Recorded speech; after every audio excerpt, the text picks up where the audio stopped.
എന്തെങ്കിലും കുറേക്കാലം നന്നായി നടക്കുമ്പോൾ മാത്രം പ്രത്യക്ഷപ്പെടുന്ന ഒരുതരം ക്ഷീണമുണ്ട്. 100 അടിയന്തരാവസ്ഥകൾ ശാന്തമായി കൈകാര്യം ചെയ്ത ഒരു നഴ്സിനെയോ നിമിഷങ്ങൾക്കുള്ളിൽ ക്ലാസ് മുറി വായിച്ചെടുക്കാൻ കഴിയുന്ന ഒരു അധ്യാപകനെയോ 100 തവണ കുട്ടിയെ സമാധാനിപ്പിച്ച ഒരു മാതാപിതാവിനെയോ ഓർത്തുനോക്കൂ. കഴിവ് ഒരു വിചിത്രമായ ദാനമാണ്. അത് സാധാരണ പ്രതിസന്ധികളിലൂടെ നമ്മെ കടത്തിവിടും. എന്നാൽ ഇടയ്ക്കിടെ സാധാരണ പ്രതിസന്ധികൾ തയ്യാറാക്കാത്ത എന്തെങ്കിലും അതിനെ നേരിടും. അപ്പോൾ നമ്മെ ഇത്രയും ദൂരം കൊണ്ടുവന്ന അതേ വൈദഗ്ധ്യം തന്നെ തടസ്സമാകും. കാരണം ആദ്യം സഹായം തേടുന്നതിനു പകരം ശീലം കൊണ്ട് നാം അതിലേക്കു തിരിയുന്നു. ഇന്നത്തെ സുവിശേഷത്തിലെ ശിഷ്യന്മാർക്ക് സംഭവിച്ചത് ഇതിനോട് അടുത്തുനിൽക്കുന്നതാണെന്ന് ഞാൻ കരുതുന്നു. ഒരു പിതാവ് യേശുവിന്റെ അടുക്കൽ വന്ന് മുട്ടുകുത്തുന്നു. അയാളുടെ മകന് അപസ്മാരം ബാധിച്ചിരിക്കുന്നു, തീയിലും വെള്ളത്തിലും വീണുപോകാൻ മാത്രം കഠിനമായത്. ഇത് ഒരു ചെറിയ പരാതിയല്ല, വർഷങ്ങളായി തന്റെ കുഞ്ഞിൽ നിന്ന് കണ്ണെടുക്കാൻ ഭയപ്പെടുന്ന ഒരു പിതാവാണിത്. ആദ്യം ശിഷ്യന്മാരുടെ അടുക്കൽ മകനെ കൊണ്ടുവന്നെന്നും അവർക്ക് സൗഖ്യമാക്കാൻ കഴിഞ്ഞില്ലെന്നും അയാൾ യേശുവിനോട് പറയുന്നു. ഈ വിശദാംശം പ്രധാനമാണ്, കാരണം ഇവർ പുതുമുഖങ്ങളായിരുന്നില്ല. ഇതേ സുവിശേഷത്തിൽ നേരത്തെ യേശു ഇതേ ശിഷ്യന്മാരെ രോഗികളെ സൗഖ്യമാക്കാനും അശുദ്ധാത്മാക്കളെ പുറത്താക്കാനും അയച്ചിരുന്നു. അത് വിജയകരമായിരുന്നു എന്ന് മത്തായി പറയുന്നു. അതിനാൽ ആ വിജയത്തിനും ഈ പരാജയത്തിനും ഇടയിൽ എന്തോ മാറിയിരുന്നു. കൃത്യമായി എന്താണെന്ന് തിരുവെഴുത്ത് നമ്മോട് പറയുന്നില്ല. എന്നാൽ മാറിയത് ദൈവത്തിലുള്ള അവരുടെ വിശ്വാസമല്ല, മറിച്ച് അവർ തങ്ങളുടെ ആത്മവിശ്വാസം എവിടെ വെച്ചു എന്നതാണ് എന്ന് ചിന്തിക്കുന്നത് ന്യായമാണ്. മുമ്പ് ഫലിച്ച രീതിയിലാണോ, അതിലൂടെ പ്രവർത്തിച്ചവനിലാണോ? പിന്നീട് യേശുവിനോട് തനിച്ചായപ്പോൾ അവർ വ്യക്തമായ ചോദ്യം ചോദിക്കുന്നു, ഞങ്ങൾക്ക് അതിനെ പുറത്താക്കാൻ എന്തുകൊണ്ട് കഴിഞ്ഞില്ല? യേശു ഉത്തരം പറയുന്നു, നിങ്ങളുടെ അല്പവിശ്വാസം നിമിത്തം. ഈ വാക്യത്തിൽ അല്പം നിൽക്കുന്നത് നല്ലതാണ്, കാരണം അതൊരു അപമാനമായി കേട്ട് കടന്നുപോകുന്നത് എളുപ്പമാണ്. എന്നാൽ ഈ അല്പവിശ്വാസം എന്നത് വിശ്വാസമില്ലായ്മ അല്ല. മത്തായി ഈ കൃത്യമായ പദപ്രയോഗം ശിഷ്യന്മാർക്കായി ഒന്നിലധികം തവണ ഉപയോഗിക്കുന്നു. കൊടുങ്കാറ്റിൽ പത്രോസ് മുങ്ങിത്തുടങ്ങുമ്പോൾ, അപ്പം മതിയാകില്ലെന്ന് അവർ ആശങ്കപ്പെടുമ്പോൾ. എല്ലാ തവണയും വിശ്വസിക്കുന്നവരെയാണ് അത് വിവരിക്കുന്നത്. പക്ഷേ വിശ്വാസം പരീക്ഷിക്കപ്പെടുന്ന നിമിഷം ഭയത്തിലേക്കോ സ്വയാശ്രയത്തിലേക്കോ സ്വാഭാവികമായി തിരിയുന്നവരെ.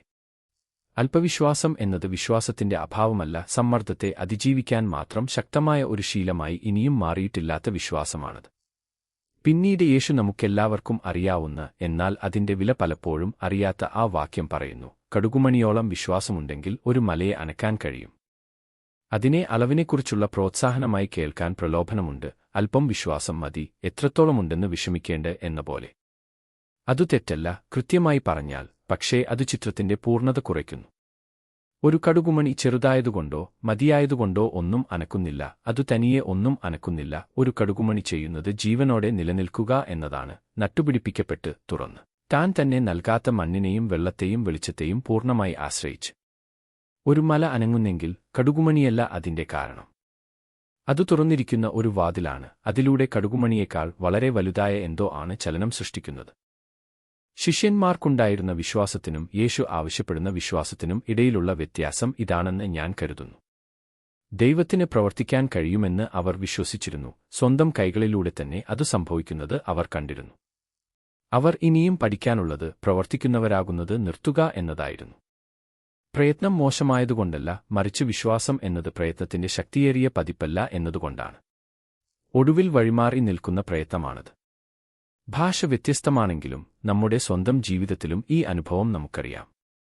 സ്വയാശ്രയം തീരുന്നിടത്ത് ഒരു മല പ്രത്യക്ഷപ്പെടുന്നു. ഇച്ഛാശക്തിയോട് പ്രതികരിക്കാത്ത ഒരു രോഗം, ശ്രമം കൊണ്ട് പരിഹരിക്കാനാവാത്ത ഒരു ബന്ധം, മാറാമെന്ന എല്ലാ വാഗ്ദാനങ്ങളെയും അതിജീവിക്കുന്ന ഒരു ശീലം, കടന്നുപോകാൻ ഒരു സാങ്കേതികവിദ്യയുമില്ലാത്ത ഒരു ദുഃഖം. മുമ്പ് ഫലിച്ചത് നാം ചെയ്യുന്നു. ചിലപ്പോൾ ആദ്യമായി അത് ഫലിക്കില്ല. വിശുദ്ധ കുരിശിന്റെ യോഹന്നാൻ ഈ മല അകത്തുനിന്ന് അറിഞ്ഞിരുന്നു. സ്വന്തം സഭയിലെ അംഗങ്ങളാൽ ടോളിഡോയിലെ ഒരു തടവറയിൽ 9 മാസം അദ്ദേഹം ചെലവഴിച്ചു, താൻ കെട്ടിപ്പടുത്ത ജീവിതത്തിന്റെയോ ശുശ്രൂഷയുടെയോ ഏകദേശം ഒന്നും അവശേഷിക്കാതെ. തന്റെ വൈദഗ്ധ്യം കൊണ്ട് ആ അറയിൽ നിന്ന് പുറത്തുകടക്കാൻ അദ്ദേഹത്തിന് കഴിഞ്ഞില്ല. അവിടെ അദ്ദേഹം കണ്ടെത്തിയത് തന്റെ ബാക്കി ജീവിതം മുഴുവൻ അതിനെക്കുറിച്ച് എഴുതി, താൻ ആശ്രയിച്ചിരുന്ന എല്ലാറ്റിന്റെയും തകർച്ച ഒടുവിൽ ദൈവത്തിൽ മാത്രം ആശ്രയിക്കുന്ന ഇടമായി മാറി എന്നതാണ്. ഒരു ആശ്വാസസമ്മാനമായിട്ടല്ല, തന്റെ ജീവിതം മുഴുവൻ വൃത്തം വരച്ചു കണ്ടെത്തേണ്ടി വന്ന ഒരു കണ്ടെത്തലായിട്ട്. അതാണ് ഇന്നത്തെ സുവിശേഷത്തിനടിയിലുള്ള ക്ഷണം. കൂടുതൽ വിശ്വസിക്കാൻ ശ്രമിക്കുക അല്ല, അതിനോട് അടുത്തുനിൽക്കുന്ന എന്തോ മല അനക്കുന്നവനാകുന്നത് നിർത്തുക, കടുകുമണിയാകുക. ശക്തി മറ്റാരുടേതും ആകട്ടെ. കർത്താവേ, ഞങ്ങൾക്ക് നഷ്ടമായിരിക്കുന്നത് എന്താണ്? ഒരുപക്ഷേ കൂടുതൽ വിശ്വാസമല്ല, ഒരുപക്ഷേ ഞങ്ങൾക്ക് ഇപ്പോൾ തന്നെയുള്ള വിശ്വാസത്തിന്റെ മുന്നിൽ നിൽക്കുന്ന ഞങ്ങളുടെ കുറവ് മാത്രം. നമുക്ക് പ്രാർത്ഥിക്കാം. കർത്താവേ, മലകളെ സ്വയം അനക്കാനുള്ള ശക്തി ഞങ്ങൾ ചോദിക്കുന്നില്ല, അവയെ അനക്കാൻ അങ്ങയെ അനുവദിക്കുന്ന വിധം ചെറുതും ആഴത്തിൽ വേരൂന്നിയതുമായ ഒരു വിശ്വാസമാണ് ഞങ്ങൾ ചോദിക്കുന്നത്. ആമേൻ.